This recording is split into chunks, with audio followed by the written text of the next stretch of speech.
Hi teachers, it's Mark Dorr. Now I'd like to talk to you about another simple activity that I use to help, usually in writing classes, to help the students to get more ideas out than the usual activity elicits. You probably have noticed that when you give a writing prompt, you can usually guess about half the class is going to write this and about half the class is going to write this. You know, you're going to help your students if you can help them to develop that creativity and that sense of exploration in their writing that's really necessary to go beyond just normal writing, just kind of A to B writing. I'll give you an example of that. When I was entering college as an undergraduate, one of the tests we had to take was a writing test. And the prompt was an article about families with issues of watching the television.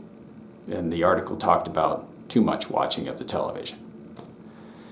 And so you could either write that this article was correct, or you could write that it was wrong. And I could just picture it. I could just picture half the people in it. It was a big room full of people entering the university. We're going to write, that it's a bad thing, support the article, talk about how it lowers your standards, it's not good for your mental abilities. Or the other half was going to argue that, it's good, it entertains you, there are things you can learn on it. So I thought, what's going to make me stand out? Because how you scored on this test determined what level of English classes you were going to have to take at the university.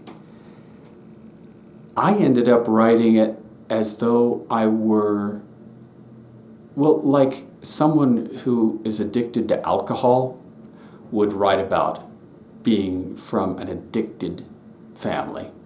I wrote in a similar way about television. And so I wrote against TV, like about 50% probably did. But I did it in a way that was just a little bit off, just that little difference where I was writing passionately and I was writing about its effect on my life and those sort of things. And I was one of only, I believe, 3 people of thousands who entered that year who was, they said, I didn't have to take any English at all. Didn't have to take any English in my undergraduate. All because of that one piece of writing. So, coming back to the pen exercise. To work on creativity, to work on seeing things just a little bit differently. What I do is, I get them in small groups or pairs, and I have them work together to make one list per group or pair, and I have them write down 10 things that you could do with a pen, and I have them look at their pen while they're doing it. Usually that's not too hard. I say anything's possible. Use your imagination. Well, usually it's pretty normal things. Sometimes you can be surprised though, but it's usually you can write with it, you can, if it's a pencil, you can erase with it, you can draw a straight line with it, things like that. And I get those up on the board, or we talk about those and put them on a screen somehow. I go, okay, look at all these ideas everybody had. Now, I want you to make a second list of 10 things that you can do, but it can't be any of these things. And oh boy, at first, people are, I have no idea. I say, look, it's okay. You can do it. Let me give you some examples maybe. For example, you can use it as a bridge for ants to go between these tables. You can use it to demonstrate the trajectory of a rocket if you're a scientist. And then they start realizing, they work on it, and they start realizing they can come up with more ideas. And they write 10 more ideas. And then we share those, and everybody has a good time laughing about the different things. Throughout the rest of the class, then, I can bring up the pen. I can say, look at your pen before you write. Think about how many ideas you can come up with.